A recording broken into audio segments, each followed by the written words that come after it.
నీ టవ్వ టంగు మరిపించి గుత్తి కోసి గుత్తికి పార్సల్ చేస్తా నా కొడక. ఏమా నీ దగ్గర అప్పు తీసుకున్నాడు ఊరోజులు పారిపోయినాడు. ఏదో జామీనుండిన పాపానికి వడ్డీ ఎక్కువ కట్టినాను. కొంచెం మర్యాద ఇచ్చి మాట్లాడమ్మా. మర్యాద కావాలా సార్ మీకు? మర్యాద ఇంత తీసుకో. ఫు! ఇదేరా ఈశ్వర్ ఇచ్చే మర్యాద. ఎరా జింగిడి, నా అన్నలు ఊళ్ళో లేరు, పిల్ల గుంకే కదా అని మోసం చేస్తాడా?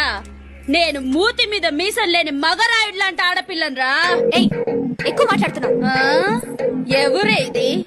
మా అక్క బిడ్డ వైజాగ్ నుంచి వచ్చినది. చుట్టంగా వస్తేమా ఆకేసుకొని నాక్కొని తింటిమా బారగా ఉండి మూసుకొని చూస్తేమా అని ఉండాలా, లేదా సిరికి చాట్ అయిపోతాది. ఏయ్, ఇంకో అరగంటలో మొత్తం లెక్కొచ్చి చేరాలనే. అమ్మా, అరగంటలోగా 3 లక్షలు యాడ్ నుంచి తెచ్చిచ్చేది.